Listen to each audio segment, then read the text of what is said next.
Peanut. Peanut. Yan, nakikita po natin kung paano na naman humalakhak si Baby Peanut. She is so cute kasi nilalaro po siya ng kanyang Papa Louis nang dahil po sa isang banana.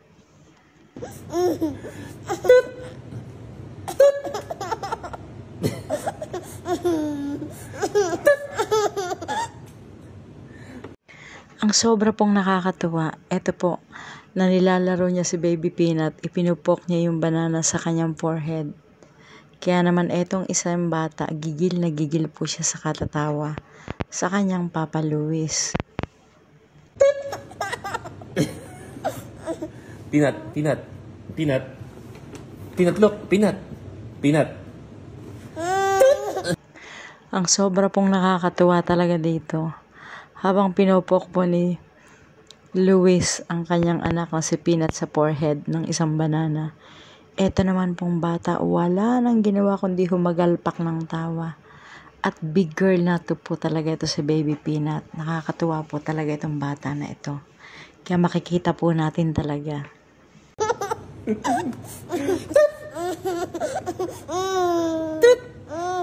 Peanut. Peanut.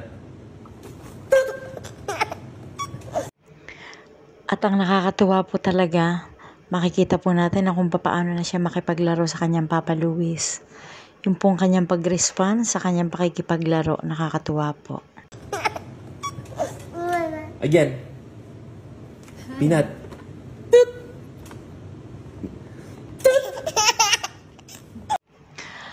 Ang paghagalpak po ni Baby Peanut, siya po ang nagbibigay saya so far sa kanila pong family. Kasi talaga namang napaka-precious po ng bata na ito sa mag-asawa, si Louis po at saka si Jessie Mendiola. Again.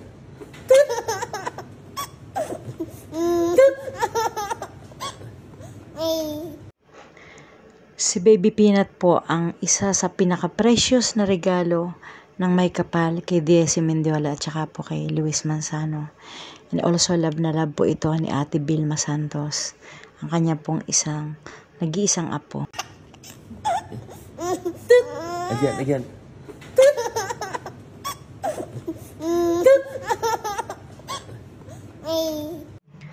Napakaganda po ni Baby Peanut kasi kamukhang kamukha po siya ng kanyang lola Vilma.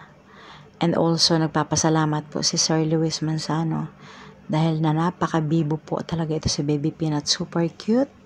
Talaga naman pong kinagigiliwan po ng mga netizen. Peanut, look.